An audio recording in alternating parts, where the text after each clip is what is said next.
Andy DiBiase, the $1 Million Man, and you're watching Gaming Off the Grid. Remember, everybody's got a price for the $1 Million Man. Happy YouTube birthday to us. Wow. 7 years on the freaking platform. 7 years. Where does time go? What are we doing? Kind of feels like yesterday. I'm not going to tell too many stories because we want to let the questions tell the stories, but we posted a month or so ago. So this is a Q&A video celebrating 7 years on freaking YouTube. You guys lit up the questions. So it's pretty exciting time for us. You know, the last couple days getting ready in my mind to do this, I was just thinking about like, holy cow, a lot in life has changed. Yeah. We've been through a lot in 7 years. 7 years is a long time. Like so much stuff has happened, and the channel just keeps going, keeps chipping away.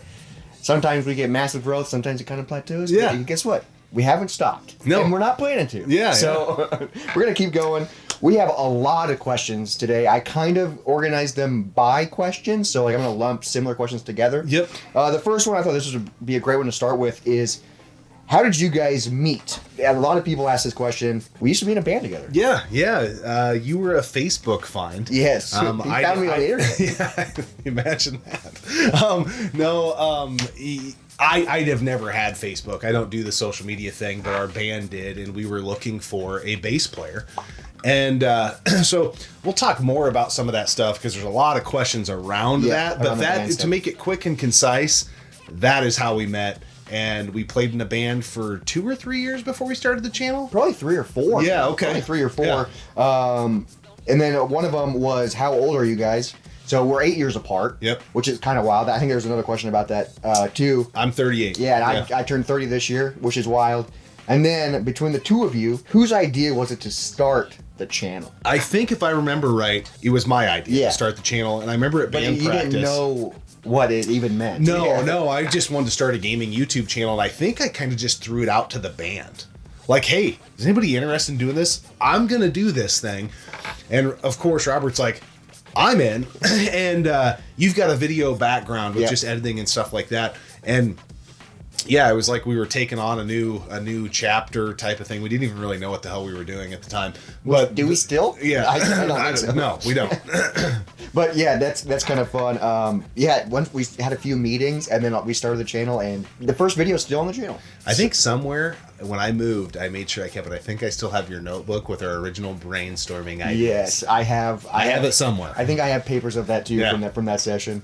Next up, Hector Jr. 96 said, "Huge fan of your channel. Been watching you guys for over 2 years now. Thank you so much. Why do you guys like 2D platformers?" He goes, "It's my least favorite genre." Oh. Wow, that's probably one of my favorite genres. Yeah, I mean, first off, to each their own. I don't have a good answer. I think if I remember seeing that question, it's talking about maybe some blind deaths. Yeah, it says cheap tricks to kill the players, hate having to restart the whole level, or ended up dying and dying and dying and dying. But I like that stuff, especially when you're going for like a no death run and stuff. Yeah. Where you really learn the game and know where that. Sometimes there is maybe cheap stuff, but most of the older games, you know what you did to die. Yeah. I mean, obviously there's still games where it's like that's messed up. I mean, I hate when games overuse that type of stuff, but I mean, first and foremost, I think the most basic answer I can give for me personally is Super Mario Brothers was the first video game I ever played. Same. Yep. So I think maybe if the first games you ever played, you maybe just kind of gravitate towards that.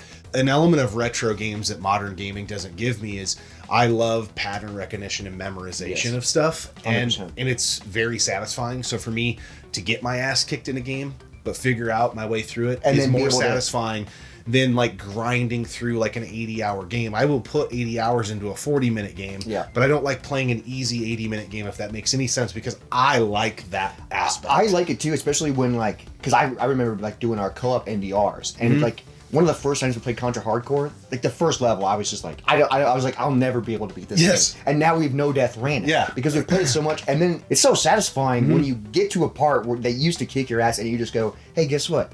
I'm here to kick your ass. And then you do it, and it's so fun. And I like all aspects of gaming. You know, I've played through a lot of Grand Theft Autos and like the Red Dead Redemptions and stuff like that. I'm working through Red Dead Redemption 2, have been for like 4 years, and I just keep getting pulled away, but then it sucks me back in. Yeah, that's how they get you. But the aspect of those games, I do those more as like leisure activities, almost like in the same brain that I'm watching a movie. Yep. I don't feel I feel about the satisfaction that I get from watching or beating one of those games that I get from watching a movie. Yes. I don't feel like, Because I feel like you just beat that. I don't feel that way. And that's something retro gives you. nothing, no shame against modern gaming. I do it a ton, but like when most people can beat Red Dead 2. Most people can beat Tears of the Kingdom. Most people can beat modern games, but to like no death run or beat some of these retro games, you really have to try and get it. And then it's like, oh wow, I'm one of the few. Well, it's pretty cool. And then to me, that stuff's a gift that keeps on giving because yes, we know Death ran Contra Hardcore, but if we put that in right now, it would just we would beat it probably in one credit maybe, but it would beat our ass. There'd be some levels where I'm like, oh, I forgot about that. It would be tough to 1cc it. I mean, we haven't touched the game in over a year and a half. Yeah, probably maybe been 2. A long time. But it's one of my favorite games. Long-winded answer. Yes. I was trying to keep this concise, but that's how we roll around here. This one, buckle up, guys. It could be a long one. Next up, Tyrannochuck37 has creating content around retro games changed the way you enjoy them, or what types of games you may play? Man, I would say the biggest change for me is I used to never be a dabbler. I always used to just put a game in and I used to beat a game. I still like beating games, so I do find myself doing a little bit more dabbling than I used to do, but I've beat a ton of games in my life. So there's that. The other part that it's made me do is I'm very proud of the work we've put into this thing, just like I am of the band and the stuff that we did. And no death running was never a thing in my mind. Oh, I didn't even know that was when I was like not doing stuff on YouTube. But I feel like for me to feel like a content creator that is worth their salt to talk about video games, I need to fucking buckle up. Yeah, and that's like the same thing. I mean, we'll get into some of the band stuff, but like, I never want to go out there and just look like a joke. You can like, love, or hate our music, but you can't say we aren't fucking tight and we aren't dialed in. Yeah. And that's just how I approach everything in life. So that has made me change a little bit of my approach to playing things. I will say, starting the channel definitely made me play more games. And like, I've gone through waves of like super into retro, super into this. Lately, I've been super into like 100%ing games, which is a psycho thing to do. So like most people can beat Breath of the Wild, I 100%ed it. Most people can beat Lego Star Wars, I 100%ed it. I don't know how. That's like my version of your NDRs, you know? And I don't get how. I don't know, because we beat Tears of the Kingdom, and like right on the heels of that, literally, he 100%'s Breath of the Wild. And then literally on the heels of that, he's working on 100%ing Tears. I'm working on Tears right now. I love both those games. After I beat one of them, I don't want to see again for 5 years at least. So I commend you on that. I love it.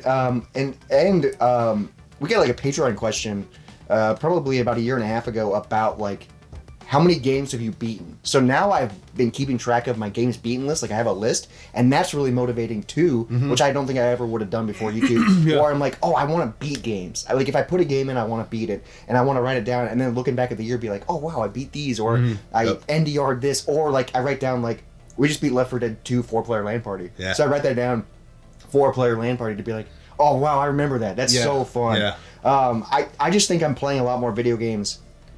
Not because I have to, because I do, but because I like it now. Yeah. And I don't know, before we started the channel, I was just dabbling. You know, I would be like, okay, I'll play a little Tony Hawk here and there. I'll play a little Dr. Mario here and there.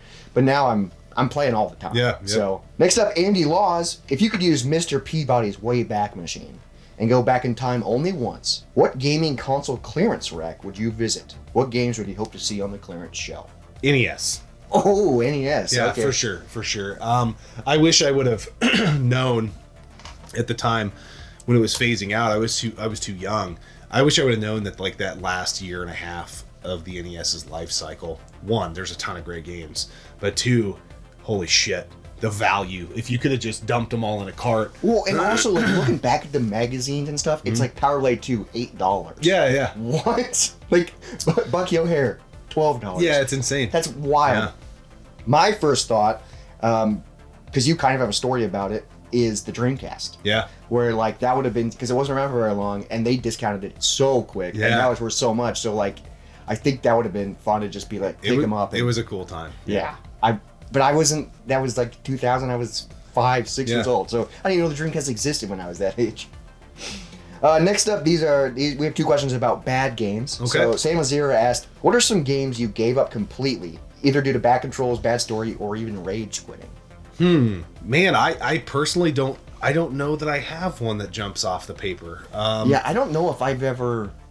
I mean, obviously, there's a ton of games I've started that I've never finished, but I don't know if there's a game that I just quit playing because it was bad. Yeah. I mean, I like a lot of bad games. Yeah, so we I'm a glutton for punishment. There's nothing that comes to mind. If the boomerang comes back, Yeah. and has any information on it, I will. I touch can't on think of any. And then Daniel Turnbow, have you ever forced yourself to finish a game you didn't like and then ended up liking it? Yeah, that's another one. If I'm just not liking a game, Or just not clicking. Yeah, Again, I don't know that I would go through the slog if I'm really not liking. What's ringing a bell for me is that that game you're playing on DS. That what game is it? Where you had to freaking grind through. Oh yeah, that's a good example of recent memory. Castlevania Order of Ecclesia. Yeah. I didn't quit, and I didn't end up loving it, but that game of those Game Boy Advance, DS Castlevanias, that game just fucks around a little bit too much with dragging you back through the mucky muck, and the whole game you feel kind of just underpowered and weak. And I've never played a Castlevania game where I literally will just take an hour and grind to level up because you kept and the switching between weapons and but you still beat it. I still beat it, because it's a good Castlevania game. Don't not play it because of what I'm saying. Yeah. I hold Castlevania up here. That game's probably like a 6 or a 7 for me out of 10. So not bad. Yeah. I can't think of any myself. I've tried starting Red Dead Redemption 2 probably 4 or 5 times, because I know it's a great game. Mm-hmm. I know it's really fun, but I just can't get through the opening part. Yeah. And I've done it so many times, and now I'm getting to a point where I'm just like, I don't want to do it again. Because I just haven't got through it. Yeah. And I know that I'll like it, but the beginning's just not clicking for me. So that's like the only thing I can really think of for that answer. Next up, this is we got a few beer questions. Top 5 beers. Man. I don't know if I can do a top 5, but I can list some of my favorites. Yeah. Go ahead. Obviously, Miller High Life. Yeah. That's a true staple. I really like Hams. I'm talking all bad beer right now. Man, that's tough. Pseudo Sue. Yeah. Toppling Goliath. That's probably up there. Yep. I'm trying to think. I've been drinking a lot of Easy Eddie lately. That's a good local IPA, hazy IPA. Man, I just like beer. Yeah. We drink a lot of beer. Yeah. Bad beer. I would definitely. High Life's number 1. Yeah, it's not even a question, and I've tried them all multiple times. My favorite beer of all time. So my number 1 is Le Fin du Monde by Unibrow. Unibrew out of Canada. Yep. It's really hard to find now. They have another. seen it. They have a dark Belgian. Is it a triple? Called Tres Pistoles, which is really good. I think we've done that on the channel. We've done Le Fin du Monde twice, I believe, on the channel. Yeah. I think it was maybe one of the first beers we ever. I think that was our pilot, and then I think we did it for a 2-year or 3-year, or one of the anniversaries. Hopefully they're still around because it's not in our area anymore. But yeah, aside from those that are really standouts, any of the Bourbon County stuff, I'm a big fan of. Which we're drinking one right now. Yeah. When I'm going into that stout realm, I'm a huge Hefeweizen fan. So Hefeweizen. It's hard for me to pick. For a local brew, I'd go with Hannah from Exile. That Toppling Goliath. The Toppling Goliath Hefeweizen is really good. But that's my answer. Michael Jensen. What's the corporate beer of choice? He goes, anytime I see Blue Moon on tap, I get sucked in. Blue Moon's a great on tap. You get an orange slice. That's great. But, I mean, is it corporate to say Miller High Life? Yeah. That's they usually always have glass bottles of that or on tap. Yeah, I think maybe what he's going with is like, man, if you're into an Applebee's for whatever reason, right? Sam Adams. A seasonal Sam Adams rotator? Seasonal Sam Adams. I'm not a big fan of just a regular whatever Boston Lager. It's whatever. But their seasonal stuff is pretty good. Yeah, pretty solid. Like the winter lager and all that stuff. I would agree on all fronts. And then Waves and Games, Peter, what state have you not had a brew from? That's a really tough question. We've had actually a lot of states because of doing the channel. Yeah. You know, we've been to different states. People have sent us beer. I don't remember anything out of like Montana or the Dakotas or Utah. I think Drecker Okay. is North Dakota. Okay, so we've knocked that one out. I don't know if I've had anything from like Maine Yeah. or Hawaii, Alaska, Yeah. like any of those like weird No, we haven't states. done on the channel. I mean, I think there was a Hawaii beer that was pretty hot for a while, but Oh, like the Aloha. wave, Yeah, Aloha. yeah, Okay, yeah. okay. So I have had that. Man, I don't. We should probably keep track of the states. Yeah. We keep track of all the beers we have in the breweries, and I got to start writing Yeah. down states now. I mean, of course, every state that borders us, we've had plenty from. We've had a lot of stuff out of Texas. And, Yeah, it's just tough if they're smaller breweries, you know, because they don't distribute all Yeah. that stuff. And, Yeah. so yeah, that would be kind of fun to be like, Yeah. what state are we missing, and then try and find a beer Yeah. from that. Moving on, bingo, Betty's. What is the best game from the OG Xbox in your opinion? that's a tough one. That is a really tough one. I got a dumb answer, but it's the first thing that came to my mind. Okay. Fusion Frenzy. That's really fun. That is really fun. It's okay. It's not the best Xbox game, but I love party games, and that's the first thing I thought of. Fusion Frenzy is incredible. I think it was a launch off for the Xbox. It depends if you're talking multi-plats or just like, Ooh.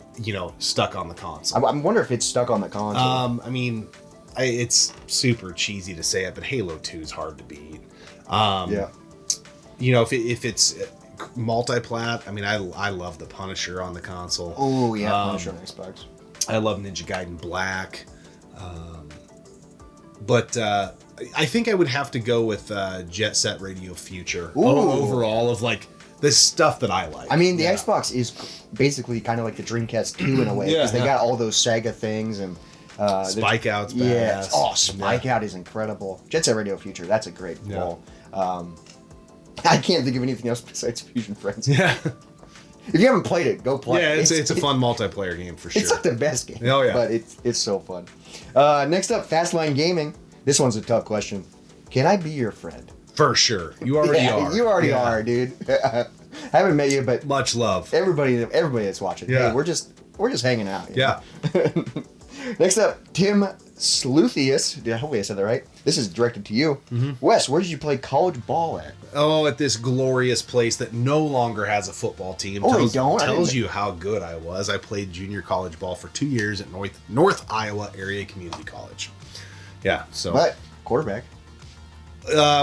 played a little, didn't play a lot, but I did get 2 years of school paid for. So That's freaking sick. I wasn't some like stud or anything. I was good enough to get some school paid for, or those 2 years paid for. So That's better than me. Next up is we got a few channel related questions. Square Pegs, what's a video you guys produced that you were really proud of that didn't get the results or engagement you expected/deserved or felt that you deserved? Huh. My first thought, and this is a video we've talked about a ton, people hated it. I know what you're gonna say. People hated this video, and that was when we did cartridge baseball. Dude, that was so fun. It was so fun, but dude, the time we put into making that video, because it took a full day of filming. Yeah. And then the green screen, and then trying to stitch it took months of stitching it together because Yeah. we had no idea how to do it. Yeah. And then people go, this sucks. Yeah, dude, that And then was the jackass because I thought it was hilarious. Dude. Oh, it's still one of my favorite videos. Yeah, I know. I think it was amazing, and we're like, that didn't land. There's so many times. People are mad that we destroyed cartridges, and it's like, dude, these are cheap games. Yeah, Like, they still have 47 of all those games at our local game store on the counter that they can't sell for $1 a piece. exactly. Like Like, settle down. that's my first thought for that. But it is tough when we try to do something different. I mean, this is our bread and butter right here, sitting here talking. Yeah. But when we try and do like a different format or like when we try to not talk about video games, Yeah. it usually tanks and it sucks because it's like, hey, we have other interests. Yeah, But- it's a weird thing when you create content because you can't make everybody happy. Yeah. And you got to understand that. And it's hard to understand sometimes when you get comments from people that are like, do they even play their games? They sit in front of a wall of games. I bet they don't even play them. And then nobody watches when you know Death Run stuff it's like at all. did It's you like- scroll down at all or so up? It's like, wow. So it's like finding your way over 7 years where now when that stuff happens or people say shit like that, I'm just like, okay, fuck Yeah, because off. now we're at a point where it's just like, hey, we're going to do what we're going to do. Yeah. It is fun doing like all the green screen stuff. We haven't done that in a while. Yep. But those videos, we did a pocket there where we were doing it for a while. Hunting videos are fun. They would do okay on the channel. Yeah, those never- you get your haters from that too. Oh, I knew you guys were scummy resellers, that type of stuff. But whatever. It is wild because we tried doing the hunting videos for a while, and I thought they turned out great, and they were really fun to do. But it's like Our schedules don't align now. they don't align. But like also like when we put them out, it's like, what? I thought people liked hunting videos. Yeah, Who knows? YouTube's kind of It frustrating. is. It's weird.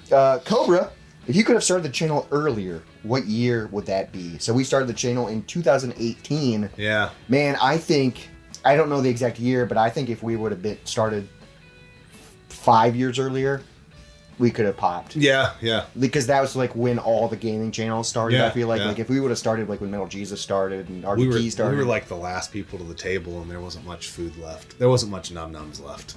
But hey. We're still munching. Yeah, we're still munching. We're still dude. munching. We're licking plates clean, baby. We'll lick your used gravy.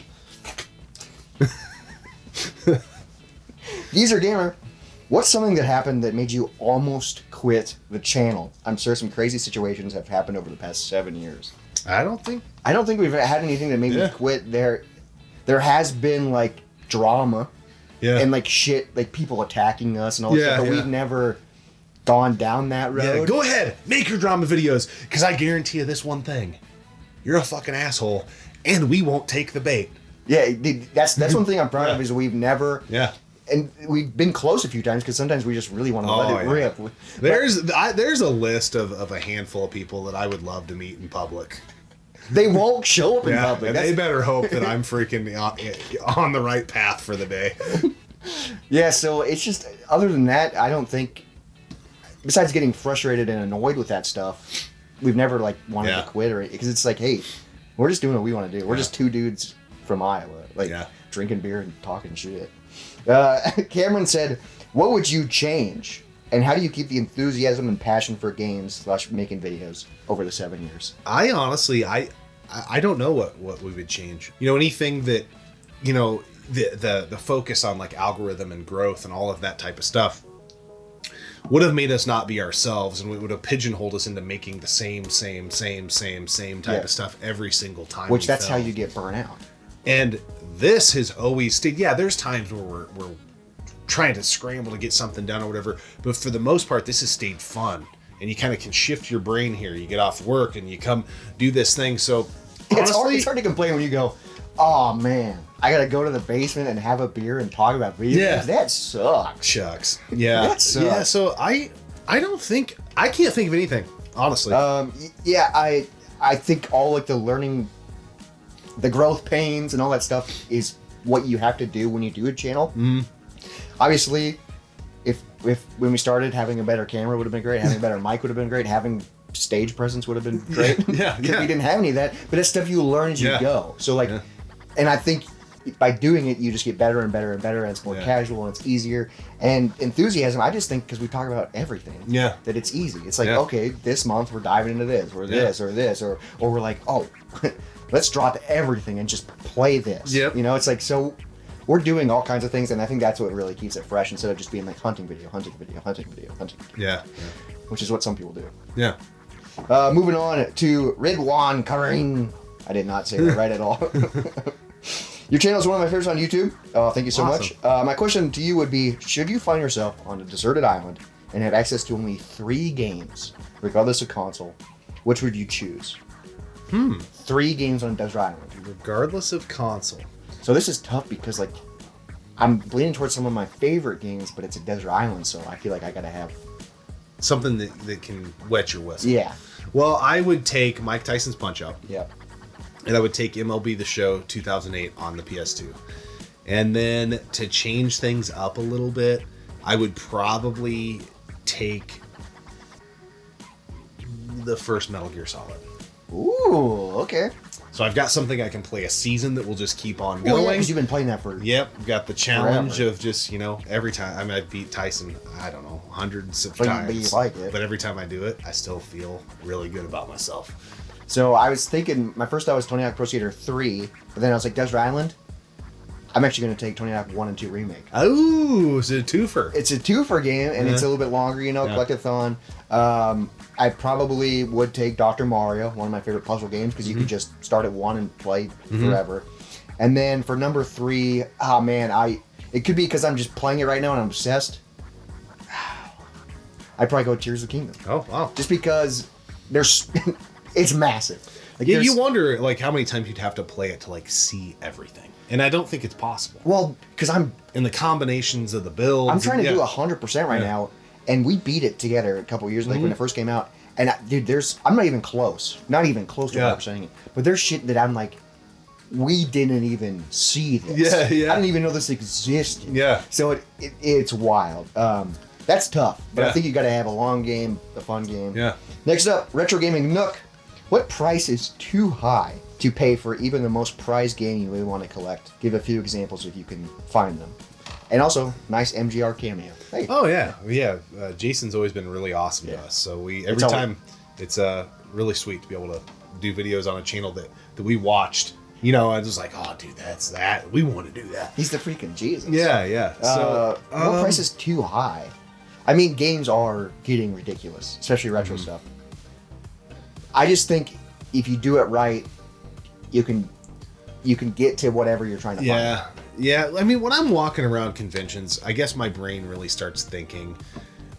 Anytime the price of the game I'm getting is like 100 or over, because a lot of times I'm thinking about like, okay, well, how much do I want this game in relation to a new game that I would pay 50, 60, 70 bucks Maybe for? $80, yeah. And am I going to play it long enough? But I really, for me to do anything beyond like the 100, 150 price, I'm going to go, like, it feels like I don't want to spend my like adult money on that stuff. So then I'm going to go scavenge my way to it by finding other stuff that I can flip. And so, which makes me a scummy reseller. I mean, that's what we did, because like, dude, there's some games that's like, you cannot spend your paycheck on this. Yeah. So like a few summers ago, we flipped our way to Power Blade 2. That's an $850 game. Yep.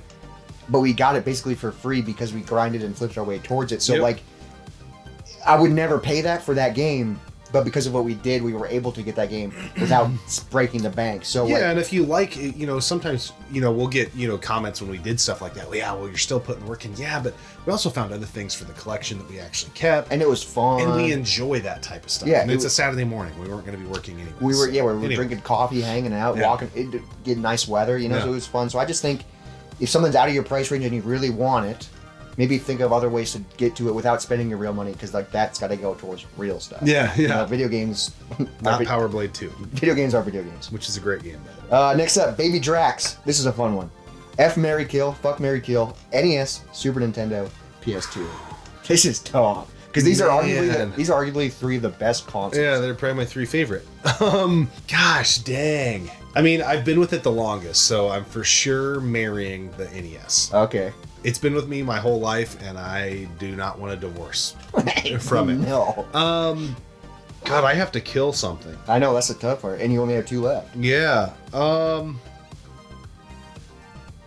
I just feel like there's so many long games on the on the PS2, so I would You're gonna long and dangly. I would kill that.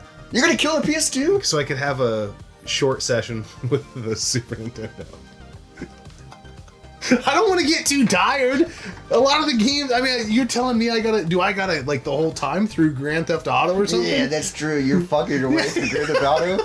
Damn. I don't know. That's a horrible question. I mean, it's a fun question. This is a fun question. Yeah, but I mean, I can't. I don't know. For me, I'm just gonna kill one right away. I'm gonna kill the Super Nintendo. Okay. Because out of these 3, I mean, I love them so much, but the SNES is probably 3rd in this lineup for me. Yep. Just because I grew up with the NES, PS2 is my freaking goat. And then I'd probably marry the PS2 and fuck the NES. Just because the games are shorter, so you can get in and get out. It's like you're just popping your cartridge in. You're just sliding it in and out. The little in and out. Yeah. Yeah, thanks a lot, Baby Drax. Moving on to Anshuman Gupta. I'm sorry, I fucked all your guys' names up. What is your favorite console to collect? games for? We have a bunch of questions coming up about favorite console, but to collect for. I think this changes. Yeah, it does. It depends on like the rabbit hole I'm down at the moment. But overall, I love just adding something to the NES shelf. I really do. Yes. I mean, I've I've had had a few recently. Yeah, and I've had pockets where I get really into the Genesis or whatever. But the tried and true, man, for me anyways, it's fun still discovering games for a console that you've had since your brain started working. Yeah, literally since you were 4. Yeah, like your entire life, and then also being like, "Wow, I've never heard of this game." Yeah. That's how I feel. Like the PS2, I've had it since I was a little kid, and just like I'm always discovering games, or like rediscovering games that I used to love. Like Megadeth got me back into Simpsons Hit and Run. Yeah. And like, my copy from when I was a kid was on the shelf, and I was like, "What? I forgot about this game entirely." Yeah, and I'm playing through it again, so it's fun. Well, I think when we were over at his place, we're like, do we have that? Yeah, we were like, man, We come back here and we did have it, and Robert pulls out and he's like, oh, this is my copy. Yeah. forgot I even owned it. Yeah. But now I'm playing through it. We go through pockets, you know. We went through a year and a half of collecting for the Genesis, and like it's fun to kind of dive into a console. When we got the Sega CD, that was fun. Yeah, that was fun. Yeah. And for that 6 pocket. months, I would have maybe said at this moment, not more than the NES. But overall, NES is, because it's always fun because we make the custom shelves or shells for them. And it's just, I love the NES, so it is fun to be like, oh wow, a new running gun or a new platformer and stuff. So that's tough. Yeah. Next up, Luke Coble, favorite controller. His is V2 Sega Saturn controller. Yeah, okay. That's not a bad controller at all. Man, I go back and forth on this. I love the form factor of the GameCube controller. Yeah, my first gut instinct is GameCube. But I love the simplicity and the perfection of the Super Nintendo controller, which I feel like so many controllers thereafter have mimicked and modeled. Super Nintendo is, I mean, tried and true because it's perfect. They literally took the NES and made it and smoothed it out, and then added buttons, shoulder pads, and it's just like, oh, this is every controller now. Yeah, it's like a little football player. They put shoulder pads on it. But no, I don't know.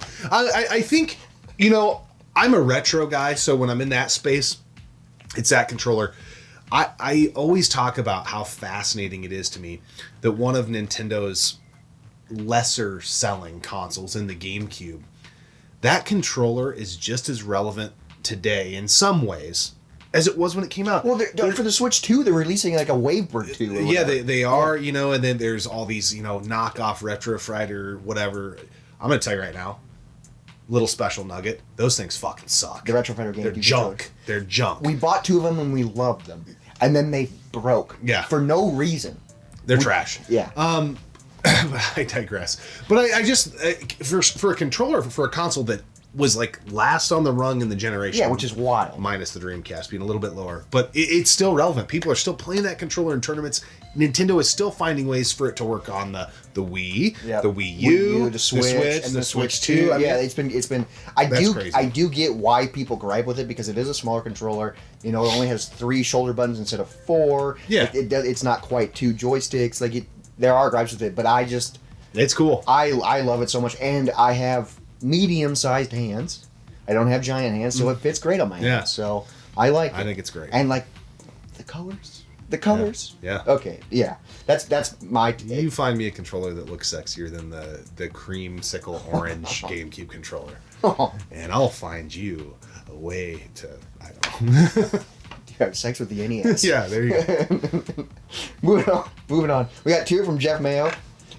Since you started the channel, what is one single co-op game or single-player game you made co-op you guys completed that ranks above all the other games? Oh, man. Yeah, we played a lot of games. A lot of good ones. 2-player. Yeah.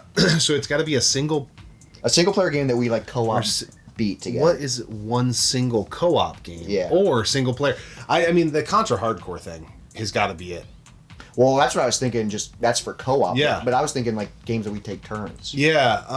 So my first thought. I mean, we've beaten a lot of stuff, but my first thought was Metroid Dread. Yeah, that was fun. That was fun, taking turns. It was fun to watch. Also, I did not expect to like it as much as I did. Yeah. Like, that game was phenomenal. In recent memory, Terminator on Sega CD ranks up there pretty good. No Death Run coming in soon. It should be. Yeah.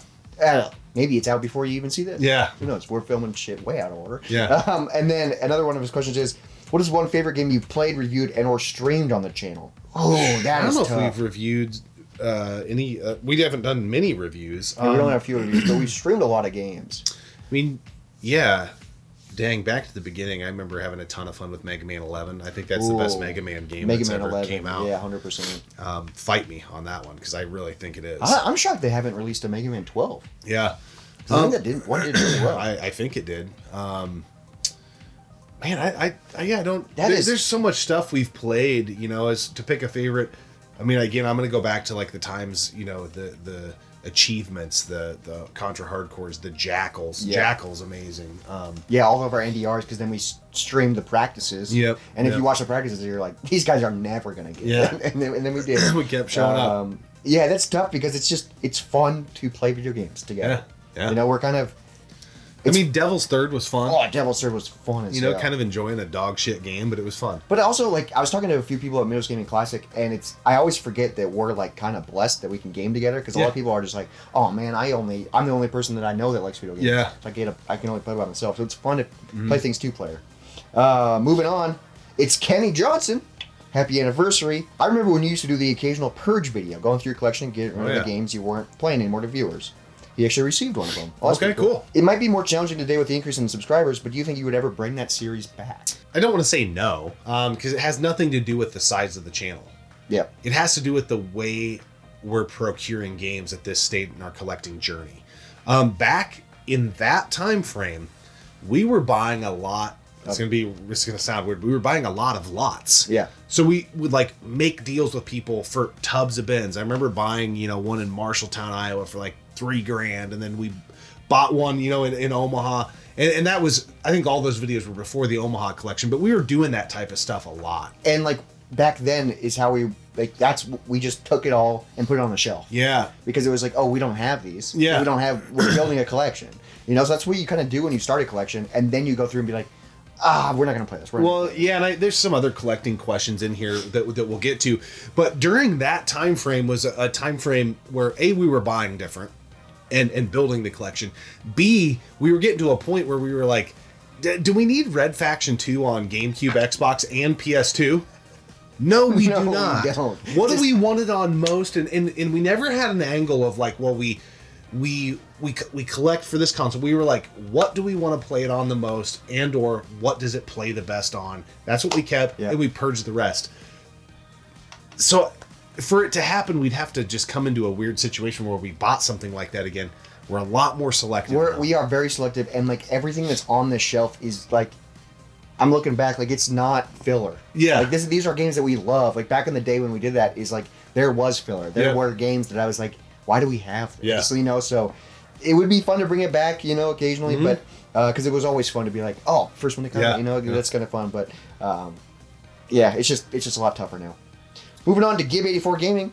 One game each you have vastly different opinions on. Huh. This is tough because I feel like we kind of game the same. I mean, obviously you're into boxing games. And I'm not super into them, but I like them. Yeah. So it's that's a tough question. Yeah, I don't know if they're easy.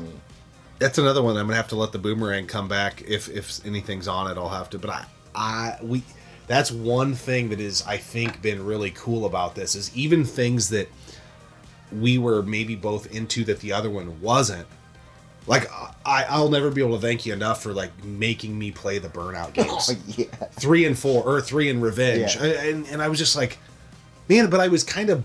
When those started coming out, I was kind of burnt out on the Need for Speeds, and I'd been in Gran Turismo really heavy on PS1. So much racing games, yeah. And I'm like, here we go. Another racing game. I've been there, done that. No, I hadn't.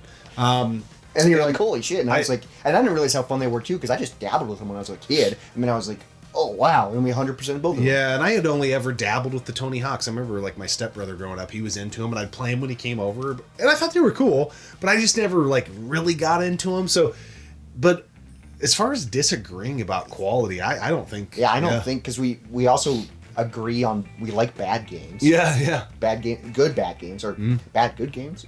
Either one. It's tough. And I think the games that we don't like together. I mean, I can't really think of any I because can't. you're not a big fan of Super Mario 64. I mean, I obviously hate it more than you. Yeah. But you also don't like it. Yeah, and I like giving it its due, but I It's not a good game. fully understand what you're saying Yeah, when it's you talk not about a it. good game. That's a tough one, Gib. I think we're just kind of lucky that, Yeah. we're just kind of lucky. Hashtag blessed. Elimination Chamber time. Old game room versus new game room. Oh, new game room, hands down. New game room, hands down. Even though we spent 5 years Yeah. in the old game room, a lot of nostalgia, a lot of memories, a lot of farts in the small room. Yeah, it was well seasoned. This new room is hands down. We got so much more space. Yeah. We have so much more room. We have a window for fresh air. We can get those farts out. Yeah. It's just it's nice, and what's so wild is we've been in here for a year and a half, maybe. Yeah.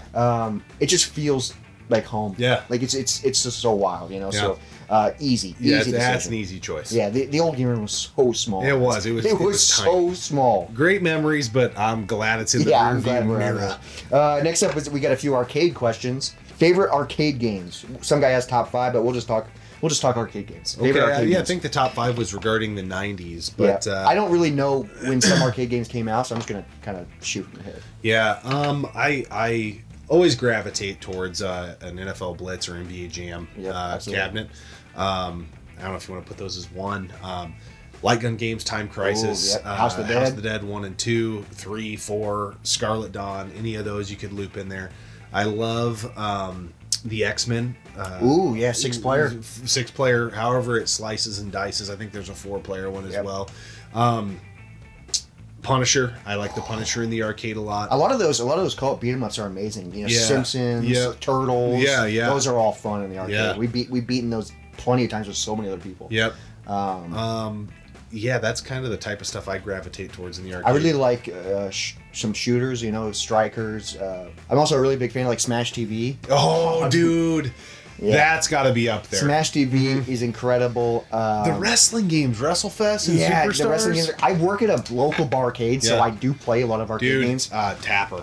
Yeah, Tapper's freaking sick. That- Ice Cold Beer. It's this game where you have to like move this bar up and get a ball in the hole. That game is really fun. Simpsons Bowling, one of my favorite arcade games. Man, we also just added a bunch of new arcade games yesterday. Alien Syndrome. Have you ever played? Oh, that? yeah. Dude, Yeah. that game, 2-player top-down running gun, so freaking sick. So that's a whole. We're gonna have a conversation about that because the NES version is pretty badass. There's actually a version I think on the Wii that's like not Okay. on that level, but it's The arcade pretty one cool. is pretty sick in the arcade cabinet. Oh yeah, That's awesome. dude. I want to come in there. It's 2-player, right? Yeah, it's 2-player. We just added it yesterday. okay. It's freaking. All There's right. an alien on it. All right, guys. Thanks for the Q&A. Yeah, we're gonna go down. No. I think- love arcade games. We'll talk. One of my favorite memories around an arcade is when we drove to Omaha for the release of the House of the Dead Scarlet Dawn. Yes, early on in the channel. Yep.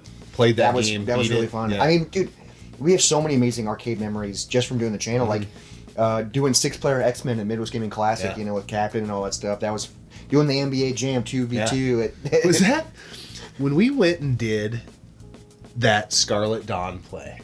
Was that the trip that we didn't know when we were there? Local H was playing in Omaha, and after we were drinking all day there, we went to a local We H went show to in a local Omaha H show. and drank some more. Yeah, I know. I forgot about the show. That's how. I forgot we did that. Yeah. Yeah, Because 'cause- we had no idea, and it was like 6 o'clock. We're like, yeah, we probably should head home. And then we were like, local H is down tonight. So And it was so funny because there were 4 of us. It was me, you, Brian, and Ryan. We're like, what's everybody think? We're like, yeah. yeah, let's do it. We're here. That was awesome. Arcades are fun, and man, I could just probably keep listing them. They're Yeah. Hydro Thunder, freaking yep. it's just fun. Skee ball, obviously. Oh, Is I that- love skee ball. Yeah. Yeah, I suck at it. but I love yeah. Moving on, Graham. Favorite game for each PlayStation console. Well done on 7 years. Watching your show got me back into gaming. Oh hell yeah, Graham. it. Very cool. Favorite game for each PlayStation console. That might be tough. PS1, Metal Gear Solid. Yep, I'll second that. PS2. That's the tough one because. Yeah, I play a sometimes lot- I have to like look. But I play a lot of like multi-platform games, so like Tony Yeah. Hawk, Simpsons Hit and Run. Like Yeah. I play, but that's available on everything. The Ratchet and Clank games are fun. That is tough for PS2. It is. Man, Yeah, the SmackDown games Yeah, are so SmackDown. good on PS2. Ooh, Red Faction 2. Yeah, that's a multi-plat, but Nightfire for PS, that's multi-plat as well. there was a long time in my life where I didn't have an Xbox, right? And I know Halo's great, but dude, 4-player Red Faction 2. And dude, there are people who have only played the story mode and they don't love Red Faction 2. I'm telling you, 4-player. I've never played the story mode. I've only played the co-op. Dude, it's on par with any 4-player split screen shooter you've ever played. It's so good. PS3.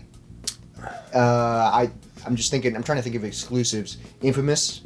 Yeah. That good. series is I'm great. going to go hands down Metal Gear Solid 4, and I know some people don't like it, but I love that game. What's that racing game we were obsessed with on the PS3 for a while?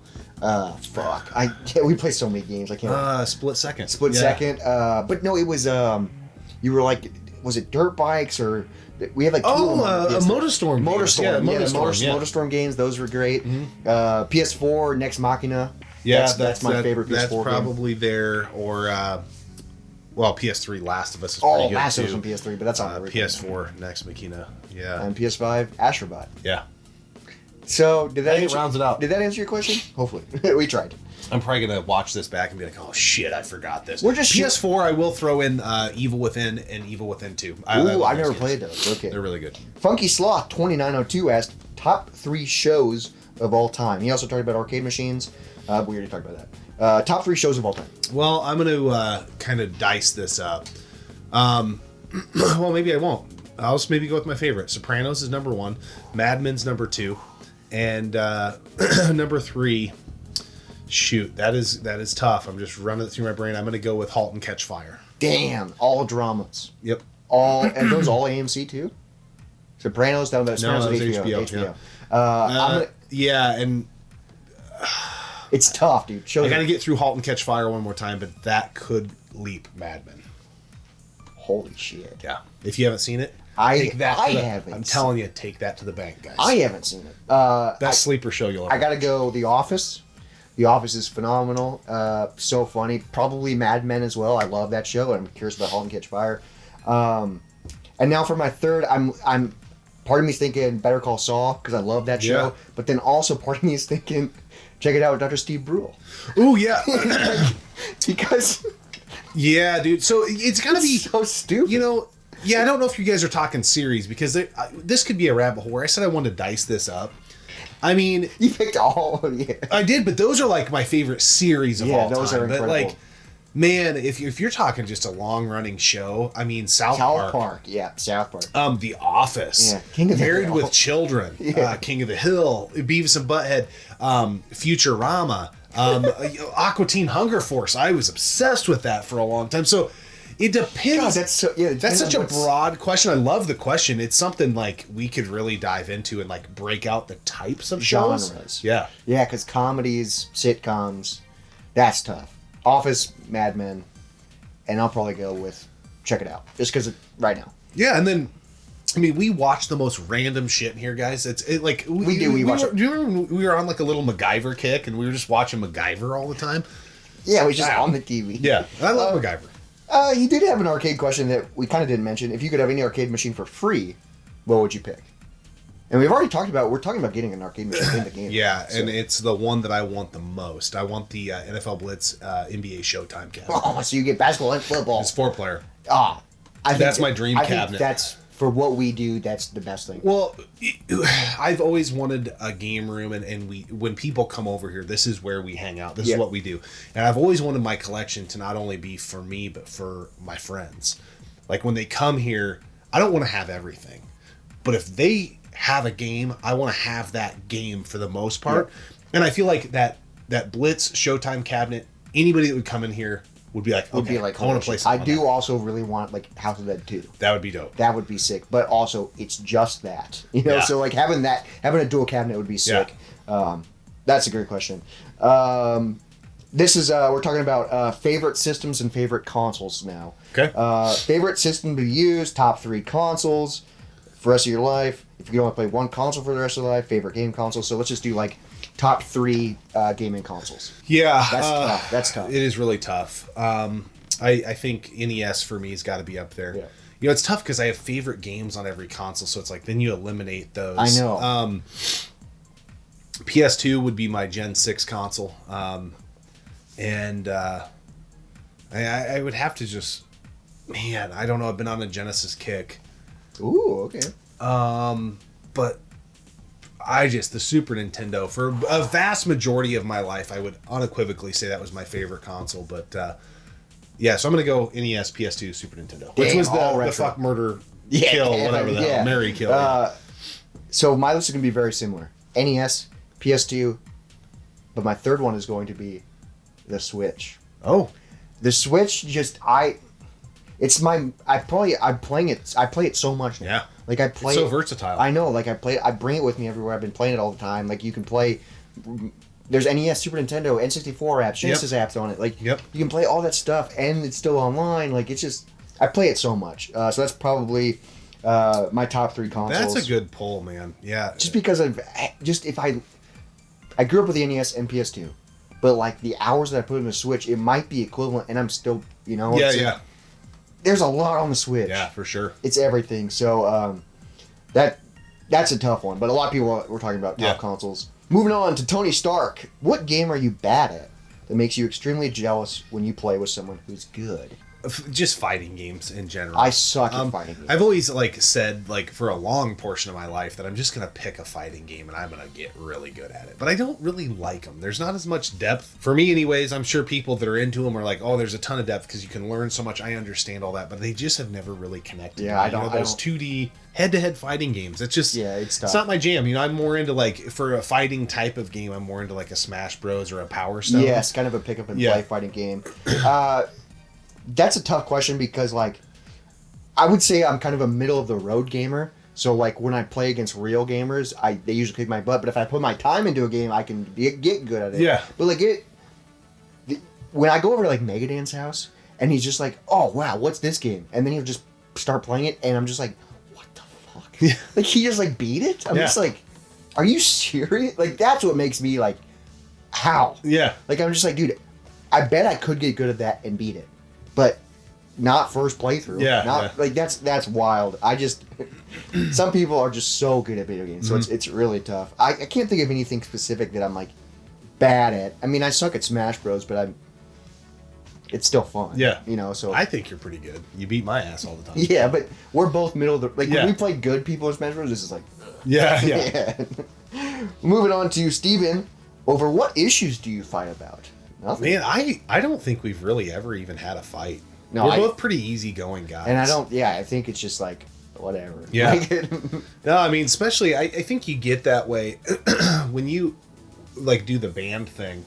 You have 4 different personalities trying to write songs, and especially when you work with people a lot in a creative space. Yeah, creative outlet. Or even, in my job, a lot of ideas and all this stuff. You learn to just kind of take things as they come, and you don't get too rattled. You kind of let your ego go. Yeah, where it's hey, this is a good idea, or I'm just throwing this out there. Yeah, and being a creative person, and I was a lot more aggressive when I was younger, but I've learned and been very humbled that the best creativity is a pile-on approach. Yep. And it could be an idea you start with, and then I pile on, and I made your idea better. And then you pile on to my idea and make my idea of your idea better. And it turns into this thing that you get finished with it and you're like, I don't know who's responsible for that. And you're like, dude, I never would have thought of this final product. Yeah. And that's how songwriting goes and stuff. And I think collaborative. Yeah. The older I've gotten, I've learned that the collaboration piece and I honestly, man, that's a weird thing I've never thought about. I don't think we've ever had a fight. Yeah, I don't think so because it's again, like I mentioned, we get to come here and talk about video games and drink beer. What is there to fight about? Yeah. Oh wow, you hate that game? Yeah. It sucks. I don't know. We like to have fun of it. Yeah. That's all that matters. Craig, I might have asked this already. If there was a GOTG game based off you guys, what game would it be and what genre would it be? I think we answered this in a Patreon Q&A before, but this is a fun question. Yeah, we're random. We're both probably ADHD, the whole scattered, so it would be a very scattered game. You'd have like a level 1 run and gun, and then we're going to jump into some spaceships at the end of the level, and it's a shooter. It's a shooter. And then it's going to be side-scrolling through half the level, and then you're going to have to avoid this rock, and now it's a vertically scroller. And then once you get out of your ships, now it's a platformer. Yeah. And then It's you're just- probably it's going to have a boss fight that is like a boxing stage, similar to Punch-Out. Like the whole game, like it's like I rode this ship here, and I have to get out of my ship and box And you this gotta, dude. and you gotta fight Tyson, Yeah. and that's the sub boss. Yeah.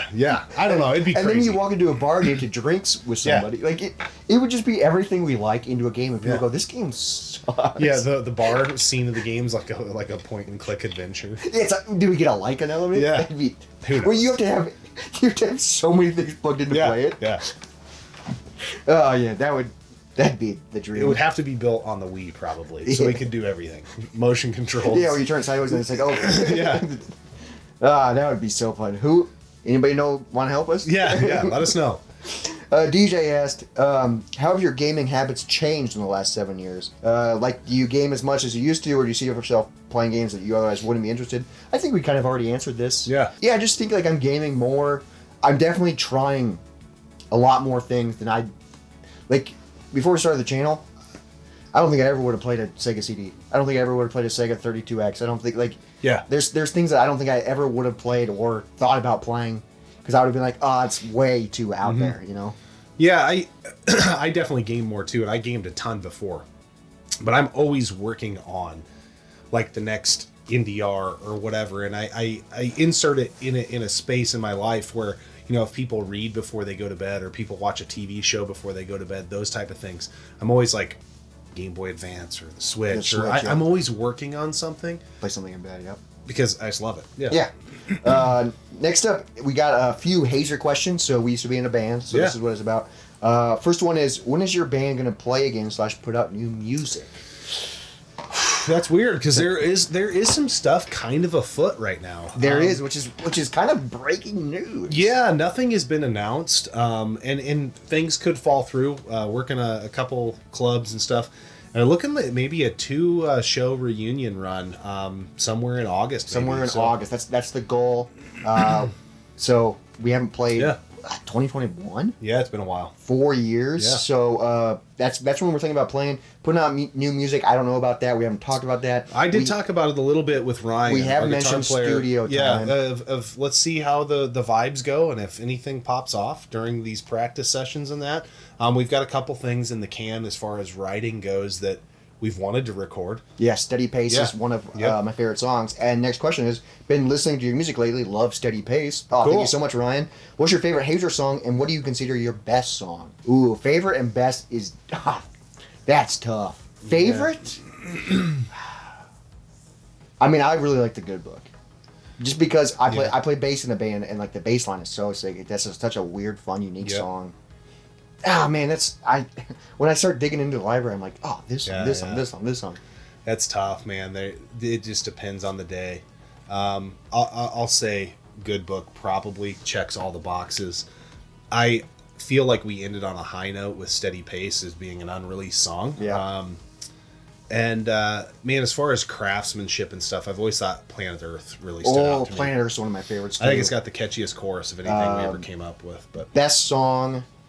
I think a song that should have been a hit. I mean, obviously we weren't a big band, but Bad Kids. yeah, I feel like that song just was so catchy. I don't know if it's our best song, but I just think like Planet Earth and like Good Book and all that stuff, they're just weird. Mm-hmm. Like they're really good rock songs, but they're very Toadies aspect. Like in that, they're not Toadies vibes, but they're like just like Yeah. weird. Like Yeah. the time signatures are a little off, and there's weird stuff in, Yeah. in some of the songs that I still to this day I'm like I don't know how we came up. yeah, with how the heck Yeah. did we write that?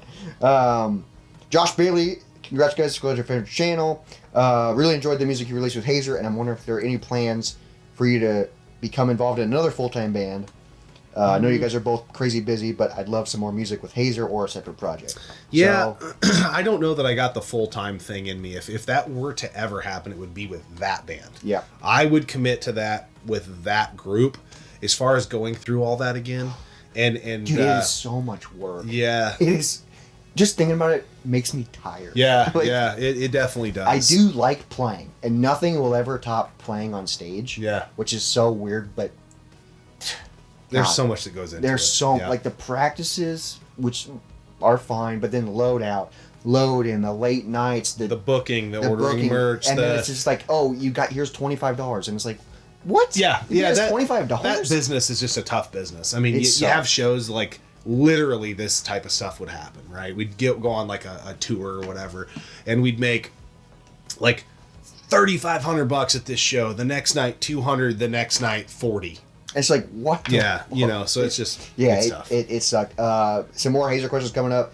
Favorite moment you've had performing live music? Oh, that's tough. I really liked that show at Woolies, and I don't remember what it was for, but when it was like an anniversary or something like that, and Dana got to come up on the Oh, stage. yes. It was kind of a coming full circle. I think a lot of people came up on stage. Yeah, I think Rich from Gus Right Out came up on yeah, stage. and Dana was a bass player, the bass player Yep. prior to you.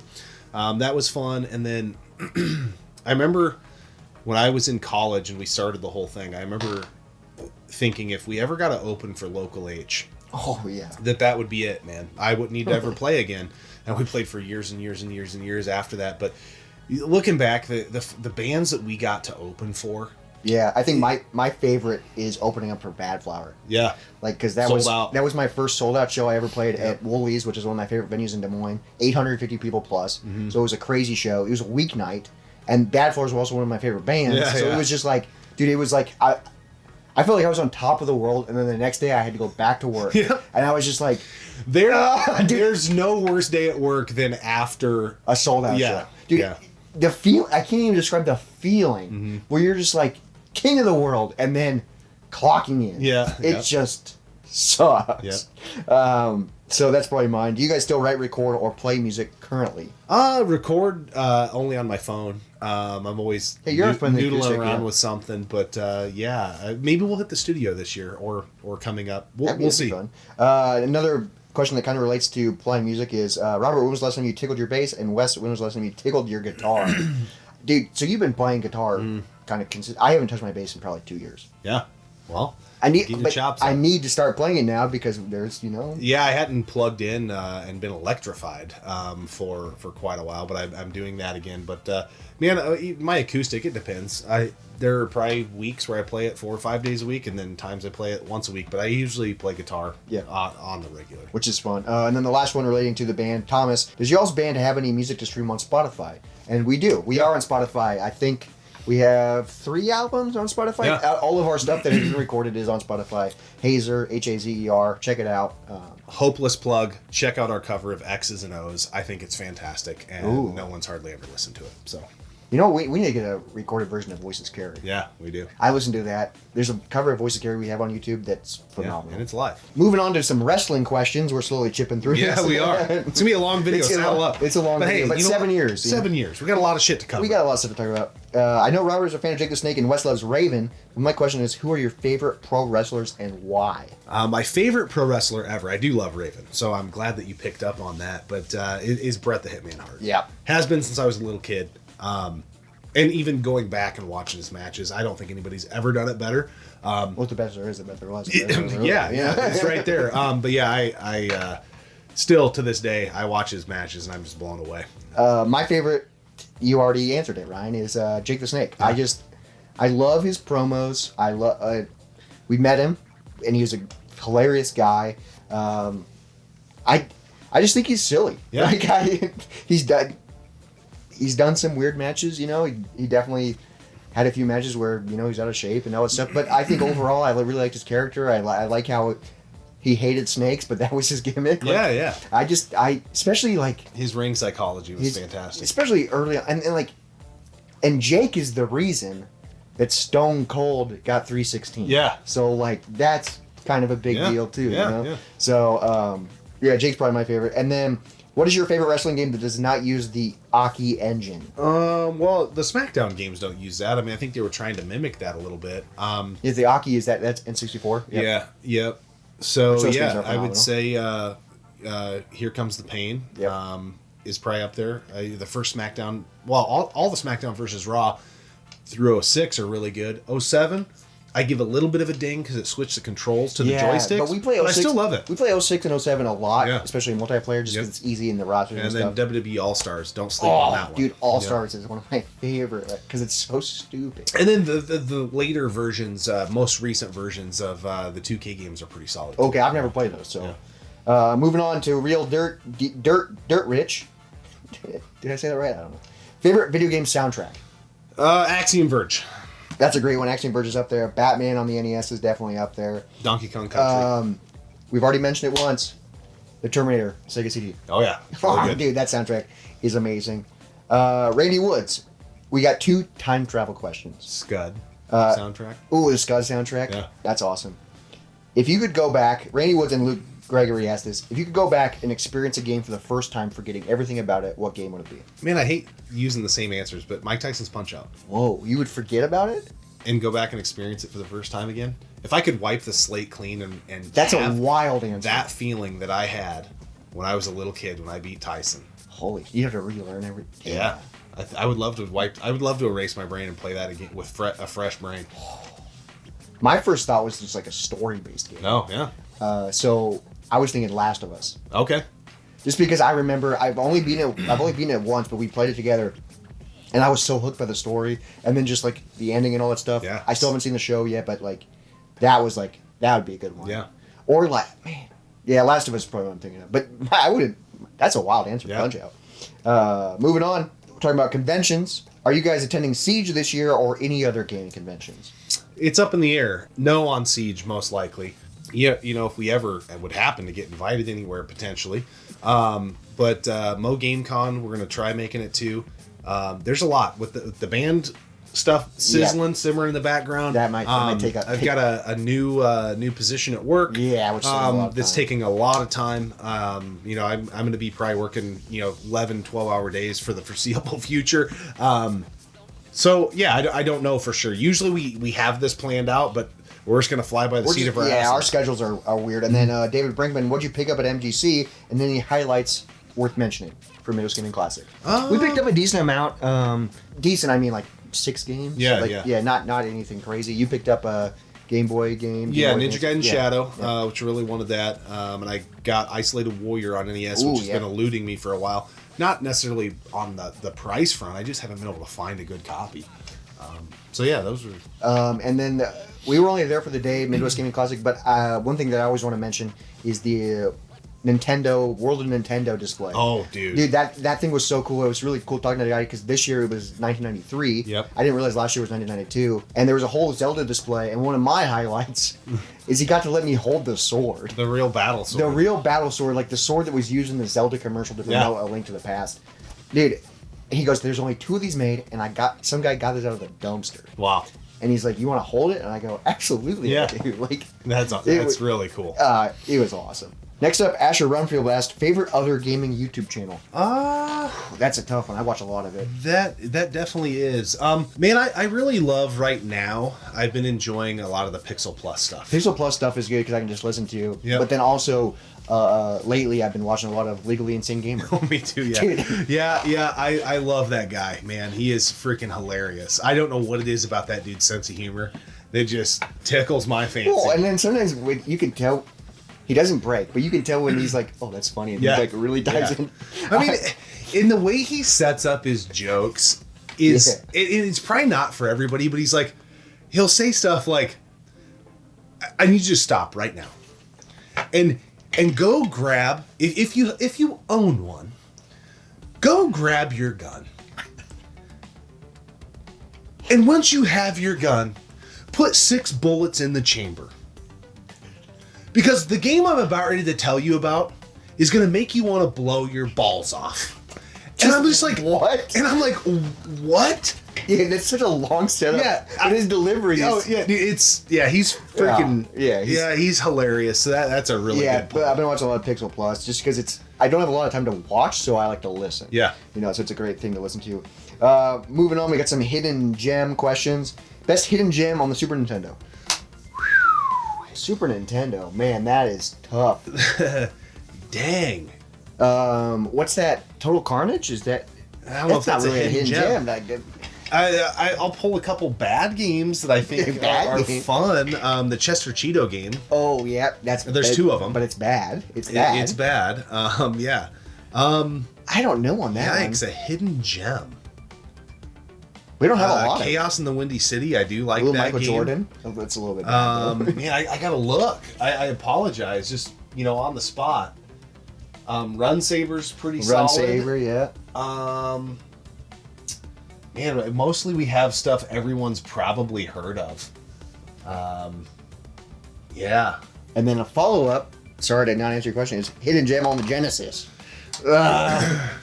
That we don't have a massive Genesis collection, and the ones we do they're like staples. Yeah. I mean, it's not really a hidden gem, but I really like True Lies. Oh yeah. True Lies is fantastic. Yeah. That's a tough question because also we didn't start getting into the Genesis until a few years ago, so we're still kind of new to it as well. We just got a lot of rippers. And then a Gen 6 hidden gem. Gen 6 hidden gem. We've talked about it ad nauseum on the channel, but the Red Star. Yeah.